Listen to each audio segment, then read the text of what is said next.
Anne left the supermarket with full bags of groceries, rushing to get home to prepare a festive dinner to celebrate her 40th birthday. Only close friends and their families were invited.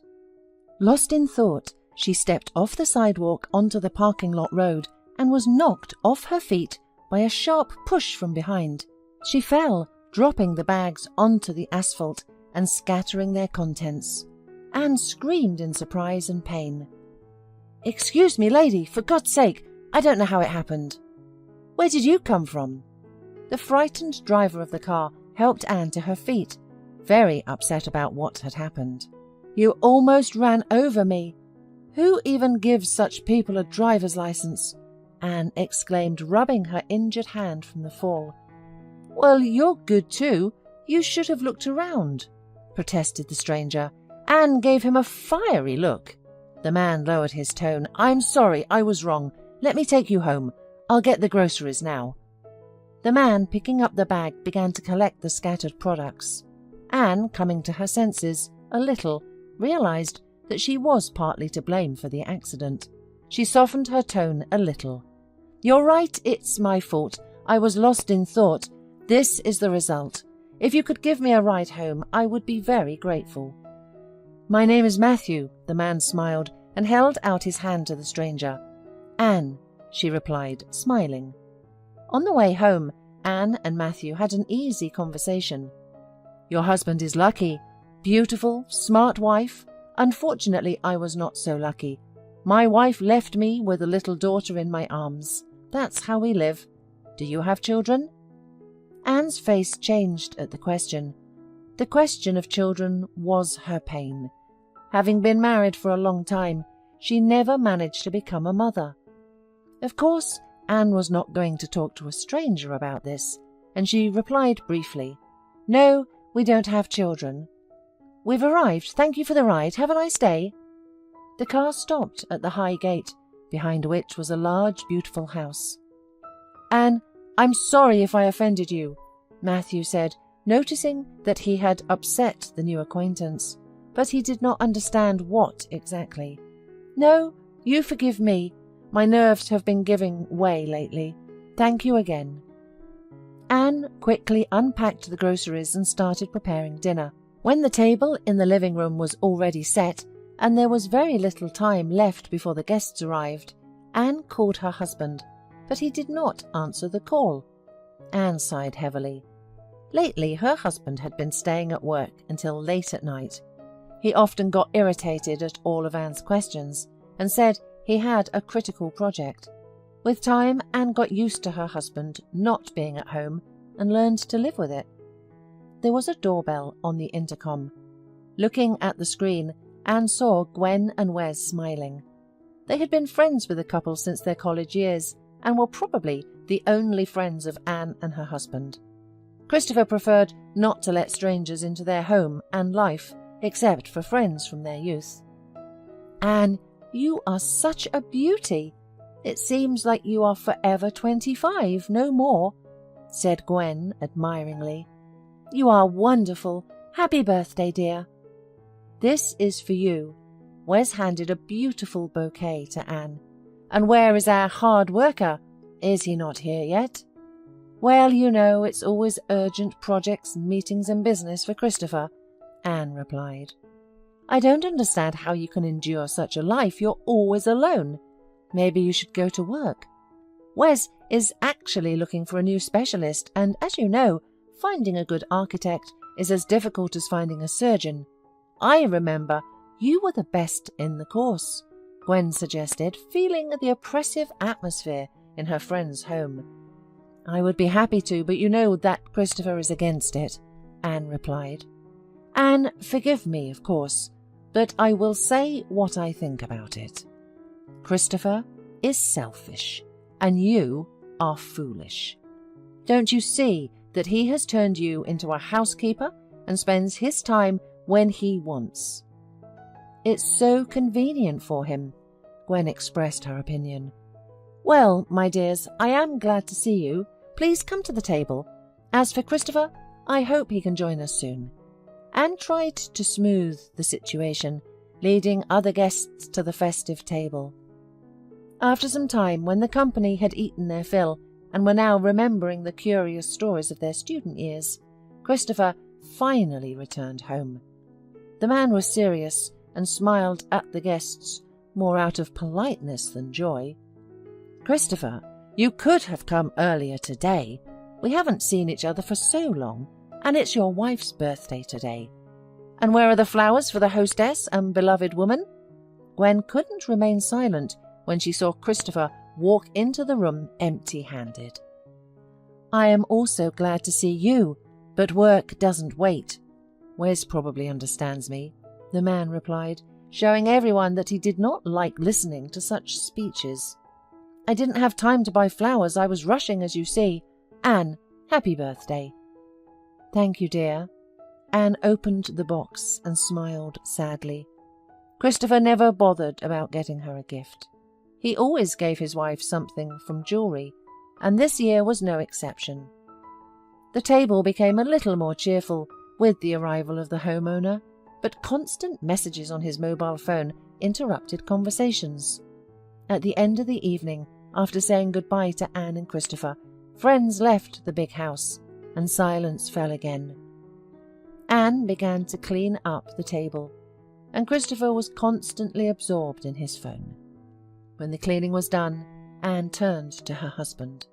"Christopher, don't you think that even when you're at home, you're very far from it in your thoughts?" "Anne, don't nitpick. I'm working." "Okay, I understand," the woman said silently and walked to the bedroom. Barely holding back tears, she entered the room and allowed herself to cry. Despite being married, Anne felt very lonely and unwanted. Her father passed away when she was young, and her relationship with her stepfather never really worked out. Thankfully, Anne's friends never disappeared from her life. Otherwise, she would have been completely alone. Anne remembered her conversation with her friends and seriously considered the need to start working. She could spend her time productively and not feel so lonely. The next morning, Anne woke up early and noticed that her husband wasn't next to her. She had a bad feeling and knew that something wasn't right. Anne peeked into her husband's slightly open study door and saw Christopher sleeping on the couch, hiding under a jacket. Her heart raced in her chest. Something was definitely going on with her husband and their family as a whole. After taking a shower and getting ready, Anne went downstairs to the living room. Christopher was sitting in a chair, staring thoughtfully at the landscape beyond the window, with a cup of coffee in his hands. He didn't notice his wife's presence at first, and when Anne greeted him, Christopher jumped in surprise. "You've been acting strange lately. Are you okay? You slept in the office? Are you avoiding me? Christopher, do you encounter problems at work? What's going on?" Anne asked all the questions that bothered her. "We need to talk," Christopher replied in a calm voice. "Yes, I wanted to talk to you as well. I know you'll be against it, but I've decided to start working. I've fallen in love with another woman. She's pregnant and we're expecting a child," Christopher answered in the same mundane tone of voice. Anne's vision blurred. She swayed and could barely stand. "But how long has your affair been going on?" was all she could ask. "What does it matter? I found out about the pregnancy yesterday, if it's so important to you," Christopher said. "Thank you for not ruining my birthday," whispered Anne, and her tears streamed down her face. "Listen, let's do without hysterics," Christopher said. "Christopher, don't you care about my feelings at all?" "And what do you care about mine, Anne? I'm 40 years old, and all of my acquaintances already have children. And what do we have?" Christopher raised his voice, completely unaffected by his wife's tears. "How dare you blame me for not having children? You know how much I've been through, how many doctors I've seen." "Anne, stop this spectacle. Why all this tragedy? Thousands of people get divorced and move on. Understand, I will soon have a son, and I will finally be happy. Tonight when I come back, we will discuss the details of the divorce." Christopher said, and left, slamming the door behind him. Anne collapsed on the floor, crying from pain and humiliation. Christopher decided that the first thing he would do was to stop by his mistress Ellen and let her know that he had finally confessed everything to his spouse and that they would soon get divorced. He planned to legalize his relationship with Ellen afterward. Christopher used his key to open the door to the apartment he rented for Ellen, but was surprised to see her packing her things in a huge suitcase. "I'm home. Why isn't anyone greeting me? And what's going on here? Are we going somewhere?" he asked with a smile. Ellen was surprised to see Christopher. Hi, darling, I didn't expect you so early," she said. "So, you didn't answer me. Are we going somewhere?" Christopher asked, twirling Ellen in his arms. The young woman pouted theatrically. Christopher looked at her questioningly. "Yes, we're going to your beautiful country house, where your wife is currently enjoying life." "Well, dear, she has nowhere else to go for now. I have to buy her an apartment. Understand, I can't just throw Anne out onto the street," Christopher explained, frowning. But Ellen wasn't listening to him. "I don't want to understand anything. We're a family, there are almost 3 of us, and we are huddled in this miserable tiny apartment, while she lives alone in her pleasure in the big house. Besides, our baby needs fresh air, and we're forced to live in the city and breathe this polluted air." Ellen was almost in tears, gently stroking her stomach for greater persuasiveness. "You're probably right. Don't be upset. Don't upset our son." "Well then, we'll move," Christopher said. Anne was shocked by her husband's betrayal and couldn't gather her thoughts. After sitting on the couch for half a day, she thought it was just a cruel, silly joke. "Christopher will come and say that it's a prank. Just a prank," Anne repeated aloud like a spell. The incoming call on her mobile phone made the woman tremble. She didn't want to talk to anyone, but wiping away her tears, Anne looked at the phone screen. Her heart was pounding wildly in her chest. Christopher was calling. Flicking her finger up the screen, she answered the call, but the knot in her throat didn't allow her to say a word. "Are you there? Okay, you don't have to say anything. Listen, I found you an apartment. You need to take a look at it," Christopher said. Anne didn't bother to listen to her husband's delusional speech and simply hung up.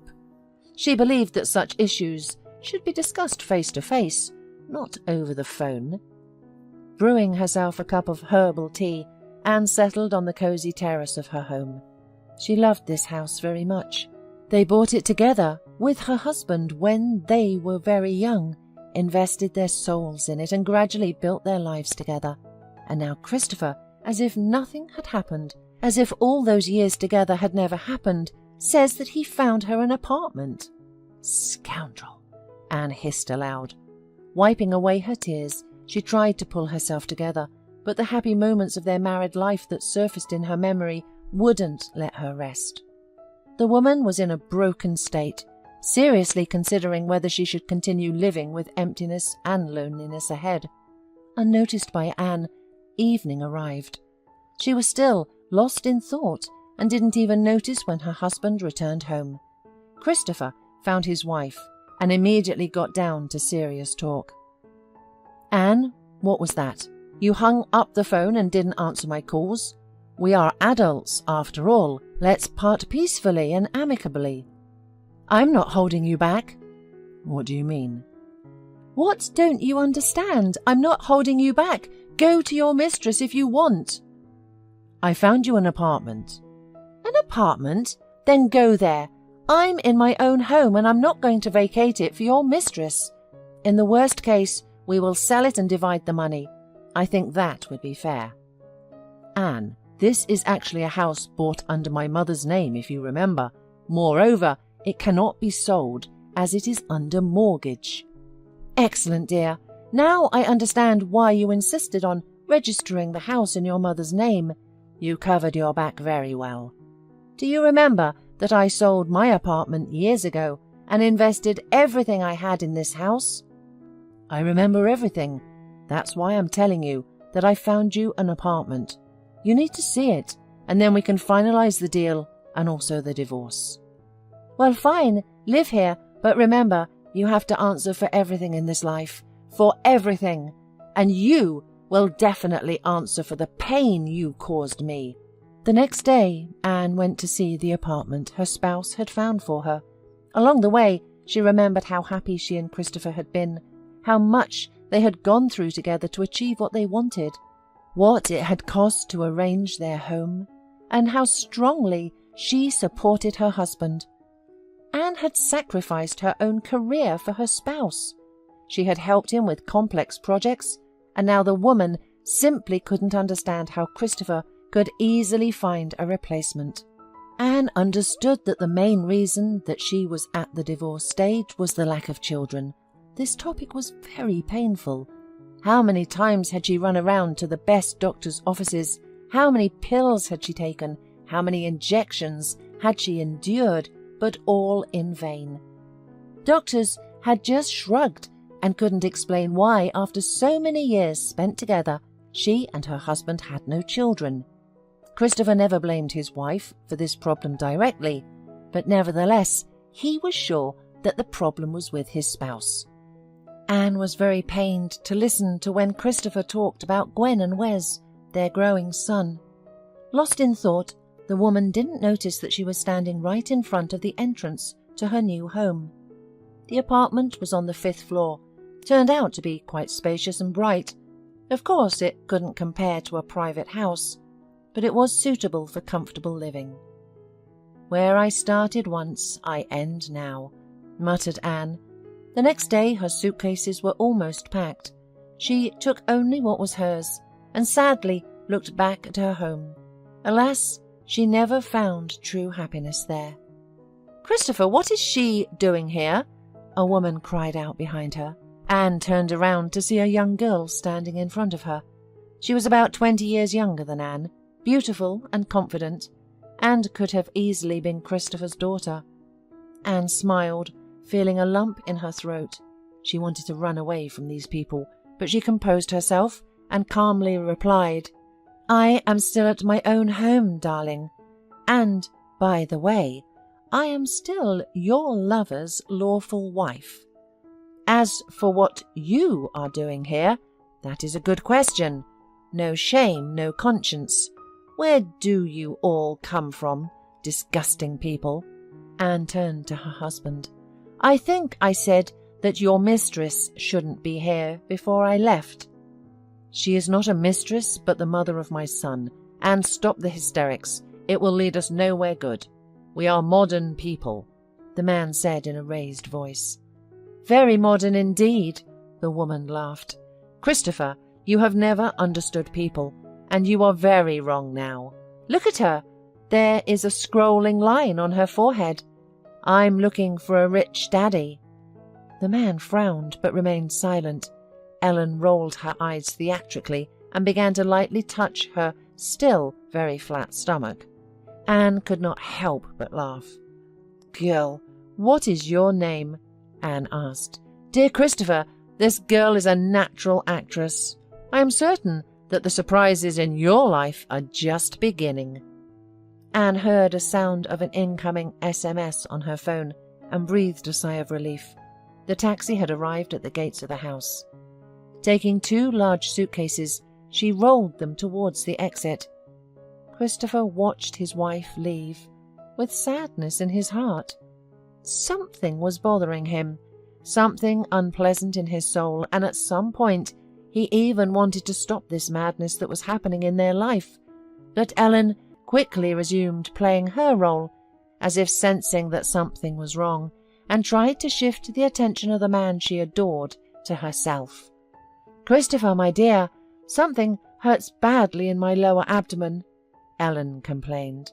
The man quickly came to his senses. "My dear, you should not worry. Rest and stay in peace and quiet, as the doctor said, remember?" said the man, and holding the waist of his beloved, he gently sat her down.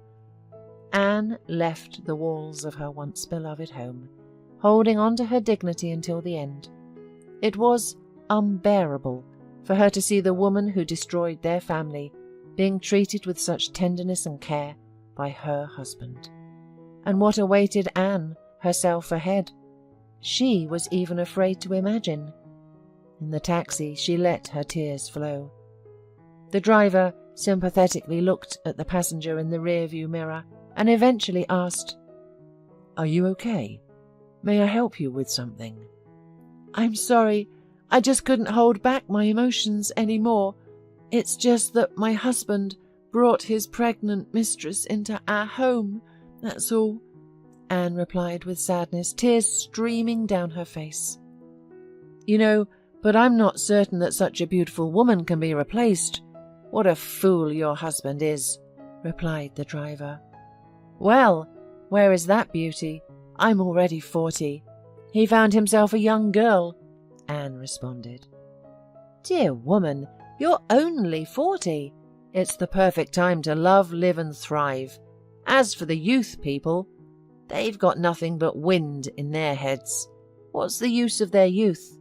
I'm 67. Trust me, as an experienced man, everything will be fine for you. And when that happens, your husband will come back. But will you need him later? It may seem like the end of the world now, but believe me, you will soon remember this situation with complete indifference. You may even laugh about it later." Anne was truly grateful to this wonderful stranger for his support and kind words. She listened to him, and in her heart, hope for a happy future began to grow. In her first month in her new place, Anne was arranging her life. The apartment in the new building was spacious and comfortable, but it couldn't compare to the cosy home where she had spent many years. Perhaps the woman would have gone crazy from loneliness and sad memories if it weren't for her childhood friends, Gwen and Wes, who supported her as best they could. Wes took Anne on at his company without hesitation.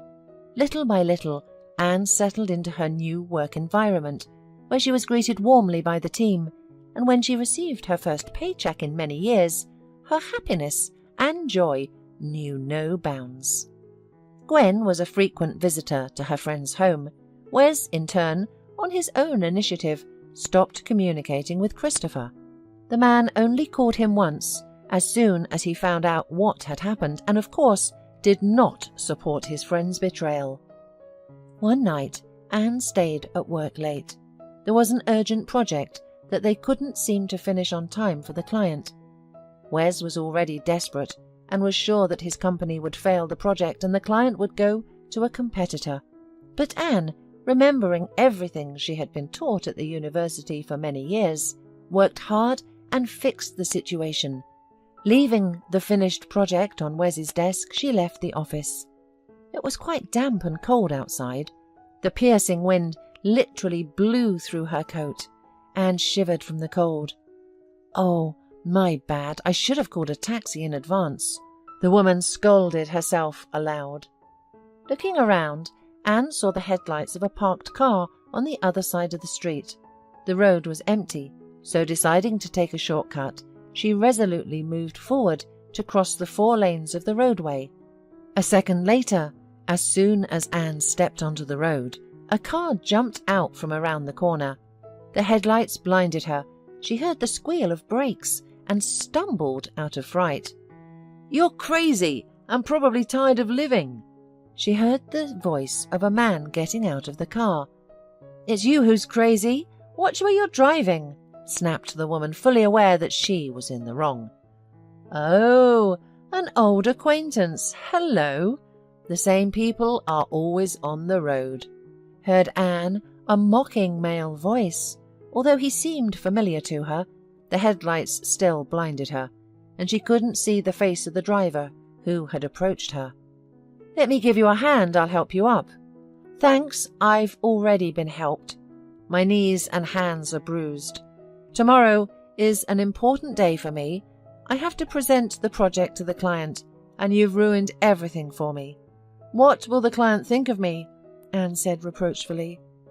"And you should tell this person the truth, that you're a frivolous person who often throws herself under the wheels of a car," replied the driver. "You're a bore." "You're right, that's the type of person I am. Either way, Get in the car. I'll take you home. Or leave the road. I'm in a hurry.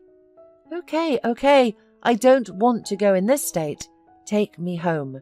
Take me home? It's your responsibility because you practically hit me with your car.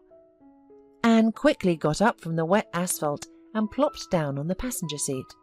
When the driver turned to her, she said in surprise, "You? Matthew, if I remember your name correctly." "Yes, that's me. I recognized you right away. You're Anne." The man and the woman laughed. What a coincidence that she practically got the wheels of the same car as a few months ago. "Well, I remember where to take you," the man said with a smile, but Anne smiled sadly in response. "A lot has changed in my life. Now I have another address. You know, there are new apartment buildings not far from the South Bridge." "Yes, I know. So it turns out we're neighbours now." The man smiled. "Excuse my curiosity. Why did you move from a house to an apartment?" "My daughter and I are dreaming of moving into a house. The air is cleaner there. Everything is different." "I divorced my husband. He bought me this apartment, so I moved," Anne replied.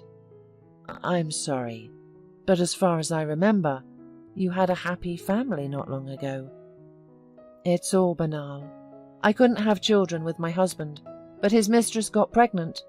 Now they live in my house enjoying life, and I'm in the apartment. That's it. I've satisfied your curiosity. Let's be quiet now. I have an important day at work tomorrow." "I'm sorry, Anne. I didn't realize it was like this." Matthew was silent for the rest of the way to Anne's house. When they arrived, the man smiled. "We're neighbours. I live across the street.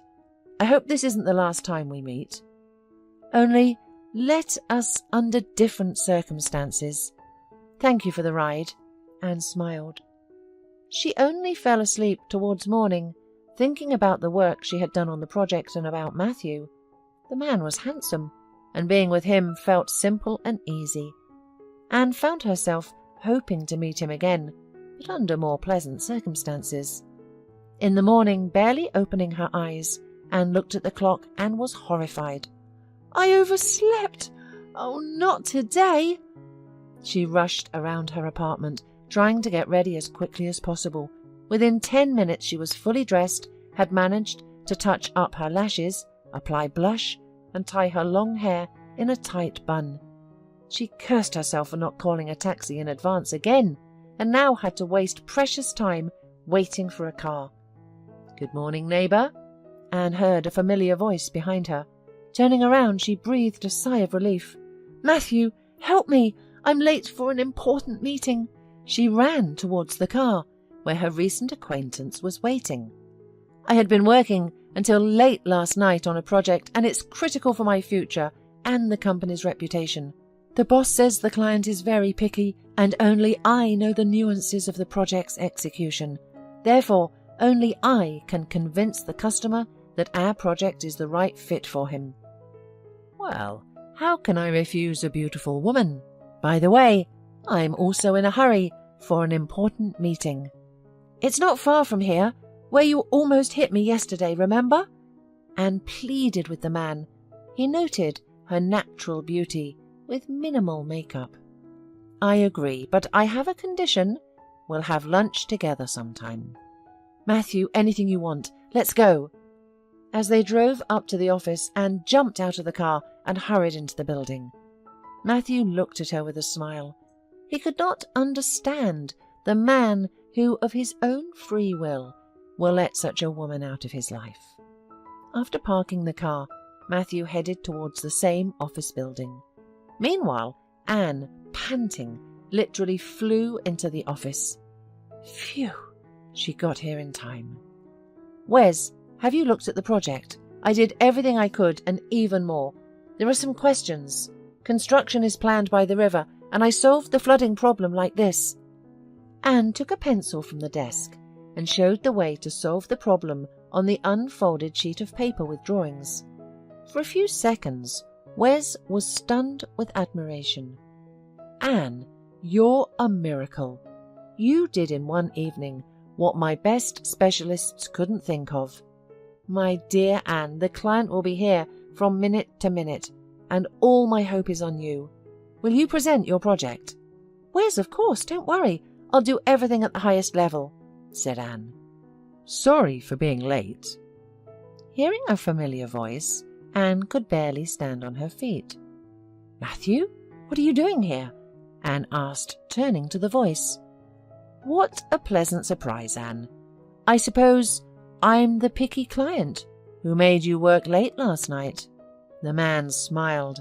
At first, Wes was tense, but seeing the friendly atmosphere of the gathering, he felt relieved. Good day, Mr. Foy, and you, it turns out, are acquainted with our Anne. Wes extended his hand in greeting. Good day, yes, Anne and I are friends, and we live next door. I'm sure I'll like everything in the project. Anne, please, let's move on to the presentation. The negotiations went on in a pleasant atmosphere. Matthew was impressed by the professionalism of this lovely woman. To be honest, I approached another company with a similar question, but their project turned out to be a failure. They couldn't think of the details of how to deal with possible seasonal flooding. But you, Anne, succeeded. But it's not just my merit. Our whole team has been working on the house project, Anne replied, a little embarrassed. I like everything, Anne. I would like to invite you to our site, where the house will be located in the future. I also wanted to discuss some details. Will tomorrow suit you? Matthew asked. Anne blushed even more and looked at Wes. Well, Anne, you have an excellent understanding with the client, so congratulations.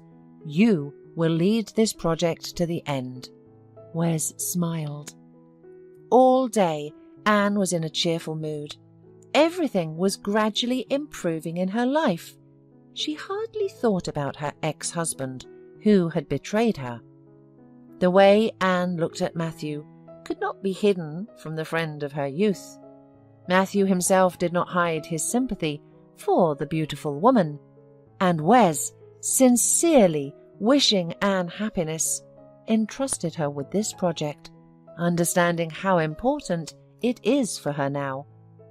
At the end of the workday, Anne left the office, and looking around, for some reason, she felt like Matthew was nearby. Anne, what are you looking for? Are you 20 years old? The woman asked herself aloud and prudently went to the regulated crossing.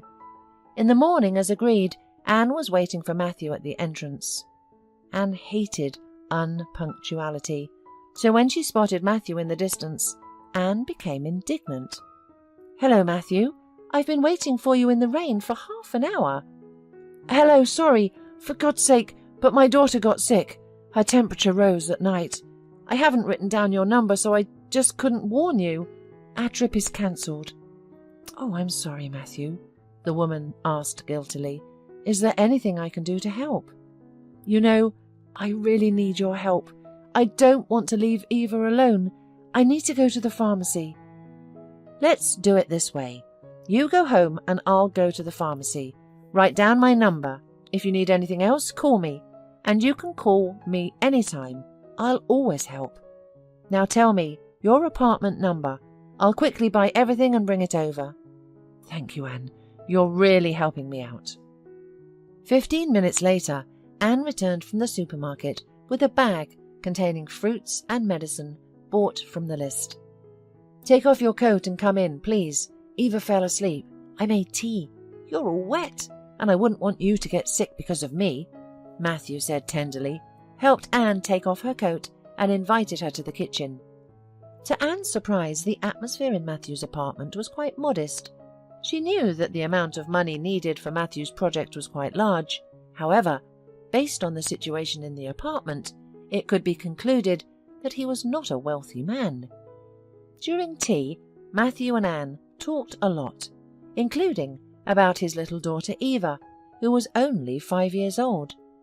The girl was born healthy, but a month later, doctors diagnosed her with a congenital heart defect. When the baby was 1 year old, doctors performed a successful operation, and Eva quickly recovered. A year after the operation, Eva had her first asthma attack. Matthew did everything he could for his daughter, but no one was able to cure her completely. The only thing doctors recommended was to take the child out of the city more often and change the environment. Fresh, clean air will certainly be good for her, and maybe the disease will go away altogether. She will grow up and be completely healthy. That's why I thought building a house now is the way to go. The only problem was that the house would be practically by the river. You're the only one who could solve that problem. Matthew, please, excuse my curiosity, but what do you do? Where do you work? It must be difficult to raise a daughter alone. You're a mum and a dad to the little girl. Well, of course, it's very difficult sometimes, especially when my daughter is sick. I'm terribly worried. When Eva is healthy, I take her to daycare and go to work myself. I'm a mechanic at a technical service station. How do you manage to do everything? I'm used to it. I can't afford not to manage everything myself, because there's no one else to take care of Eva. We're trying to do everything together. Now we're eagerly waiting for the construction of our dream home to begin. When we finish, I hope everything will get easier. My childhood friend built a sawmill in the village, not far from my plot. He says he really needs me as a good woodsman. Wow! Do you understand this kind of work? Anne was surprised. Of course, my father did it all his life. We had a profitable wood processing business, by the way. I've been in this area since I was a child. But when my mother died, my father eventually met another woman and sold everything. I didn't even think about doing this business. I just wanted to leave for the city. My father gave me a large sum of money from the sale of the business. I graduated from agricultural college. I know everything about forestry. I became a car mechanic because my profession wasn't in demand in the city. But I make good money, enough for me and Eva. I still plan to leave the city and do what I love. Anne listened to Matthew with admiration. She had never met such simple and sincere people in her life, except for Gwen and Wes, of course. Matthew shared a lot about his plans for the future. Anne liked everything about him: his sense of humour, simplicity, way of communicating, care and attention. She especially liked his sincere eyes and smile. Matthew and Anne were so engrossed in their conversation that they didn't notice Eva entering the kitchen. "Daddy, who is this lady?" Eva asked. "Eva, darling, how are you feeling?" Matthew smiled, turning to his daughter. "Come here, I'll introduce you to my friend. This is Anne.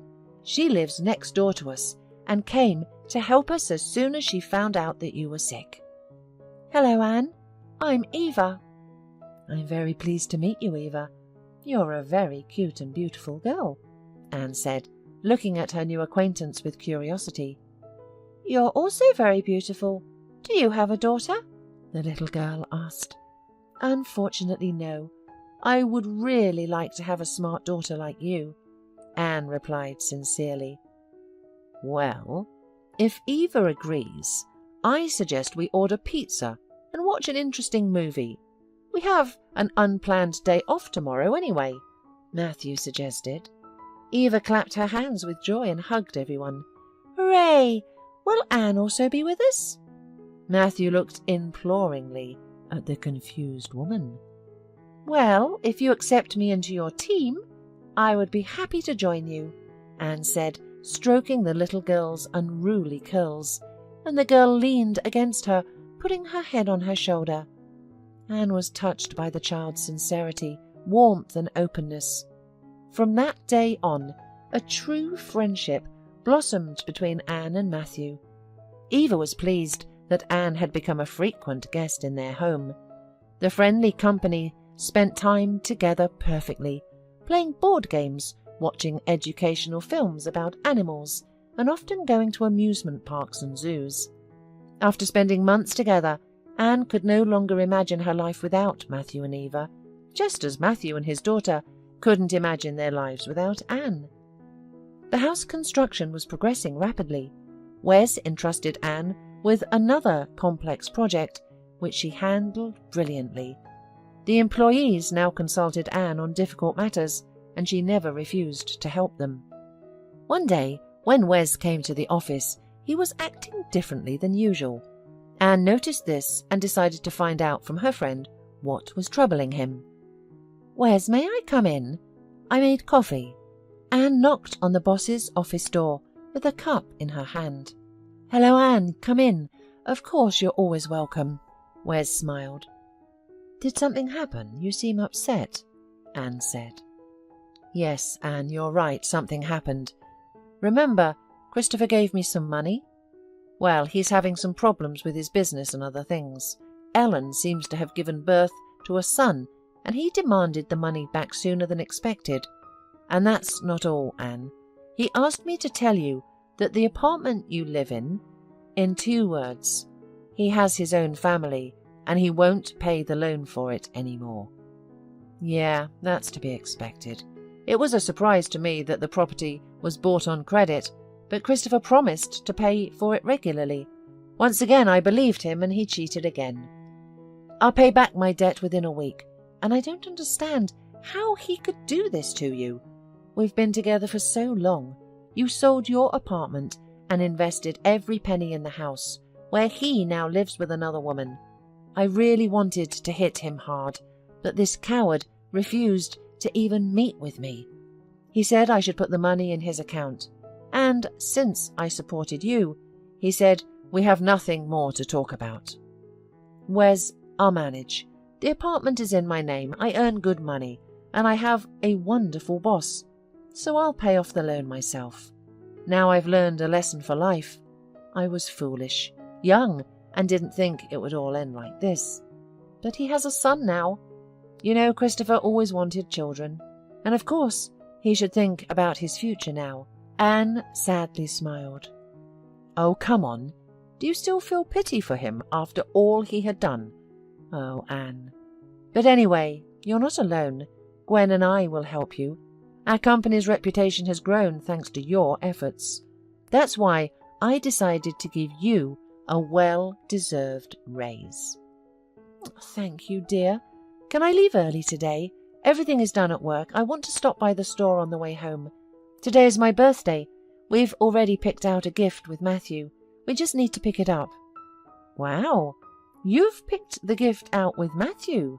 Wes smiled. "Is everything serious?" "Oh, I don't know, Wes. I think I should trust fate, if it gives you a second chance. Matthew is a very good person, and Eva is so cute a girl. They brought me back to life." "Your eyes are glowing, Anne. Don't miss the chance for happiness. You're right. Trust fate." "Thank you. I'm overjoyed that you and Gwen are there for me. Otherwise, I would have gone crazy from loneliness." A year passed. "Well, guys, you did an impressive job. Your house is just amazing. Anne, you calculated everything perfectly with the river. Now, no flood can harm it. When are you planning to move in?" Wes admired the view from the house terrace, which overlooked the river. "Probably when the time comes." Anne rubbed her rounding belly and looked at Matthew with eyes full of happiness. The man hugged his wife and gently kissed her cheek. "We have a little more to do. The workers are finishing the work inside the house, and that's it. Besides, Anne and I have decided to live in the city until the baby is born, and then we'll think about moving." "Great job, guys. I'm thrilled for your new family," said Wes. "Oh, Wes, I never thought a person could be so happy," Anne summed up. "You're a bright example, dear. Matthew, don't hesitate to ask for help. I'll always help. Anne's family is my family. That's our rule." "Thank you, Wes. Help will really be needed. I decided to get into woodworking. I'm like a fish in water in this business, so soon I'm going to set up production locally." "Wonderful. But I won't let Anne go. Don't even dream about it." Anne laughed. "Wes, I won't leave you either. You and Gwen have helped me so much. I remember kindness and value our friendship. And I enjoy my work. And money won't hurt us right now. All right, enough about business. Let's go see Gwen and the kids. They're probably missing us." When they returned home, they saw the children playing with the ball. Gwen was setting the table. She brought the treat, having prepared it in advance at home. By this time, the life of the abandoned, cheated woman was gradually getting better. The apartment issue was resolved thanks to a lawyer hired by Wes. Thanks to the decent payment for her work, Anne diligently paid off the mortgage on the property. She married Matthew 6 months after they met, and Eva was pleased that she now had a mum, like all her friends. They developed warm, trusting, friendly relationships that many girls could envy. Matthew adored his wife and appreciated her contribution to raising his daughter. Eva was happy that she would soon have a brother or sister. Together with Anne, they went shopping and bought various baby's items for the future baby. Anne could no longer imagine another life without Matthew and Eva. One day, when Matthew went out of town, Anne went for a planned appointment to the woman's consultation. Gwen kindly agreed to stay with Eva, especially since her son Tommy was eagerly waiting to play with his new friend again. Anne left the woman's doctor's office in a good mood. The baby was developing well, the heartbeat was normal, and despite the future mother's age, no pregnancy pathologies were detected. As she left the clinic, the woman decided to go to the mall and look for toys for Eve and Tommy. However, an unpleasant surprise awaited Anne at the shopping centre. She came face to face with her ex-husband, Christopher, who froze upon seeing her pregnancy. "Anne, how?" "Yes, my wife didn't grieve for long. Glad to see you." The man couldn't even express his thoughts, his surprise. "Hello, Christopher. It's not your business at all. I heard your son was born. Congratulations. I'll say it's good to see you, but it's not. I need to go. Goodbye, Christopher." Anne continued on her way, and Christopher stood still for a while, watching his ex-wife go. When he returned home, his little son ran to meet him. Ellen sat on the couch in the living room, all her attention focused on the phone screen. "Hi, Ellen, are we going to have dinner?" Christopher asked from the doorway. Ellen gave the man a dissatisfied look. "I asked you to transfer money to my card. Did you forget?" she asked, ignoring Christopher's question. "Ellen, is that all you want to say to me? You've been acting strange lately. Is everything okay with you?" "I'm not strange, Christopher. I just don't like it when you ignore my requests." "This is not a request. It sounds more like a demand. I'm having difficulties at work. We need to be smart with our money, not like you're used to." "You have been married once to someone who handled the money wisely, and how did it end?" "I need to update my wardrobe. I don't want to look like a slob like her." "Shut up. And don't you dare talk about Anne. You're not worth her little finger. If it weren't for our son—" Christopher didn't finish and went to the playroom with the baby. Ellen, realizing she had gone too far, went to the kitchen to prepare something for her husband's dinner. Christopher tried to calm down, focusing his attention on his son. But what the 2-year-old had told him had left some doubts in the man's mind. The little boy shared with his father how he spent his day, telling him in his own childish way that he had ice cream and played with his uncle. That night, Christopher put off the unpleasant conversation with his wife, but asked what they had been doing today. Ellen answered vaguely that they had stayed home all the day. At night, Christopher couldn't get Anne out of his head. He noted to himself how good she still looked and how pregnancy suited her. The thought that his ex-wife was happy with someone else drove him crazy. A sudden wave of unfounded jealousy overwhelmed him again and again. The next day, Christopher went to work as usual. Unexpectedly, he said to Ellen as he left the house, "I sent you the money you asked for on your card, so update your wardrobe." After hearing these words, Ellen smiled and literally jumped on her husband, wrapping her arms around his neck. "My dear, thank you. I love you, my love." "See you tonight," said Christopher. He carefully pushed his wife aside and left the house until evening. The man did not go to work that day. Instead, he decided to follow Ellen to see if she really would go shopping with their son, and soon he got very disappointed because he caught his spouse in the act of deception. As soon as Ellen left the house with their son, Christopher set off after her. He drove cautiously so as not to be noticed. It was immediately alarming that his wife went to a residential area of the city, where she parked the car in front of a 10-story building, took their son in her arms and went inside. Christopher patiently waited for her to come back out, which didn't happen until closer to the evening. Ellen left someone else's house, accompanied by a young man carrying Christopher's son on his shoulders. Christopher barely contained his anger, but didn't reveal himself. He wanted to get to the truth and began to have doubts in his head. Meanwhile, Matthew and Anne finished building their dream home and planned to spend the weekend there with their friends Wes and Gwen. "Matthew, I'm going to my apartment for a minute. I need to water the flowers.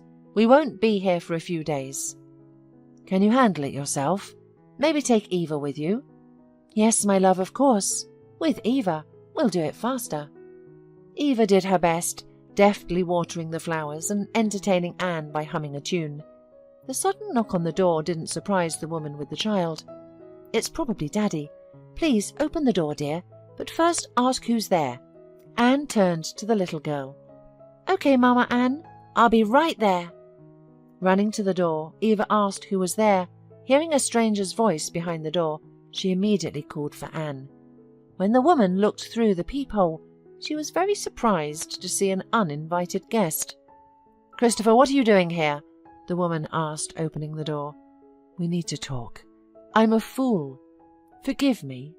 I apologize for what I've done to you. Let's start over, please." Anne looked at Eva and smiled at her. "Eva, go check if we watered all the flowers together. I need to talk to this person for a few minutes." The little girl obediently nodded her head and disappeared behind the door of the room. "Christopher, are you out of your mind? I have a different life now. I'm expecting a child with my beloved. Once upon a time, you said you were finally happy, and you were about to have a son, remember? Well, now I understand what you meant. Christopher, I'm finally happy.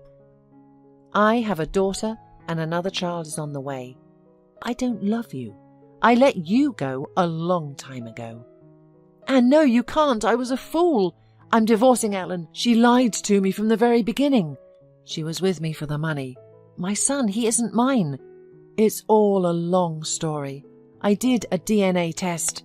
Ellen gave birth to a son by another man. And the worst part is, all this time, while I wasn't home, she was spending time with the boy's biological father.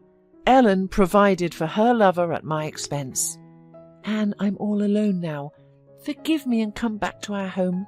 Remember how happy we were together there? I will love your child as my own. I will be lost without you."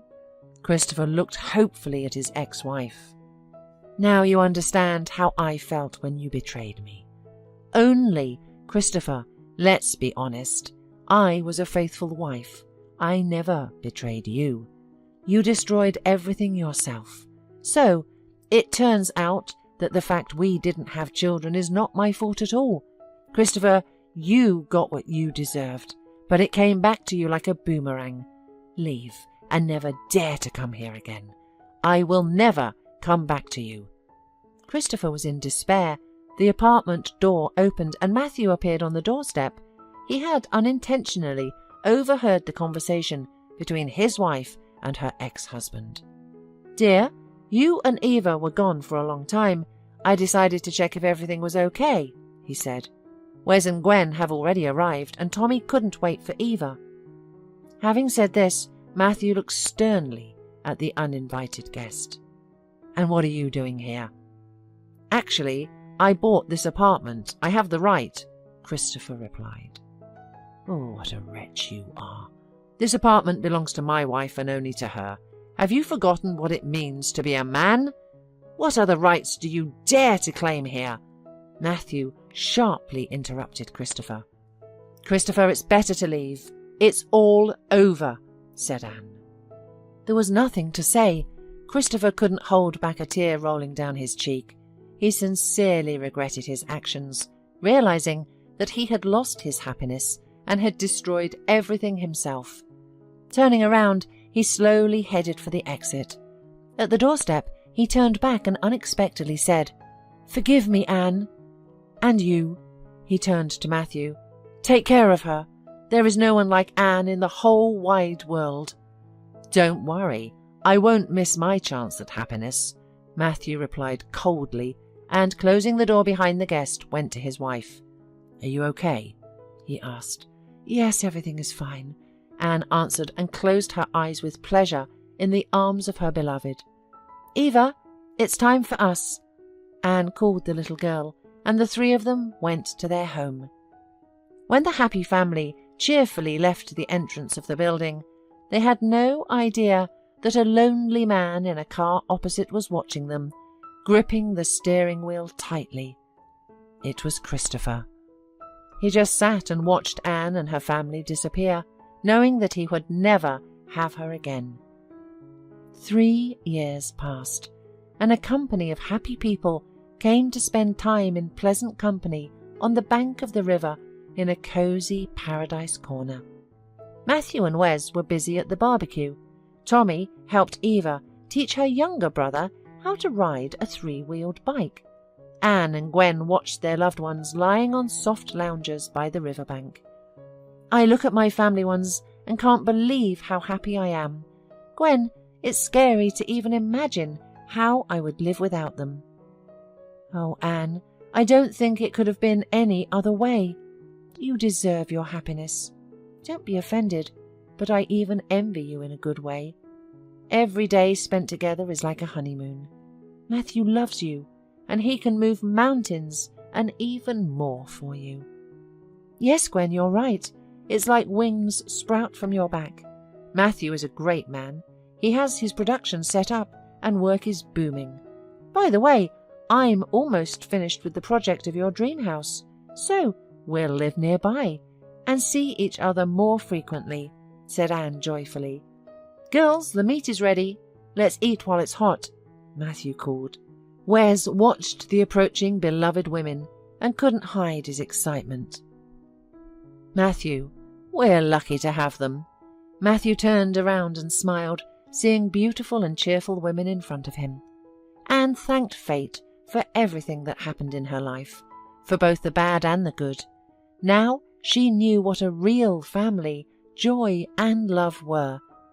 The life of a deceived woman, abandoned in a moment, changed fundamentally, precisely when she least expected it. Nothing happens for no reason. Every meeting is for something. It's important to correctly recognize the signs of fate so as not to miss happiness passing you by. Every day, looking at how her beloved husband Matthew plays with the children and how happily they laugh, Anne thanked God for the chance of a happy and carefree future. She loves and she is loved. Anne now knew for sure that life could be started even at 40.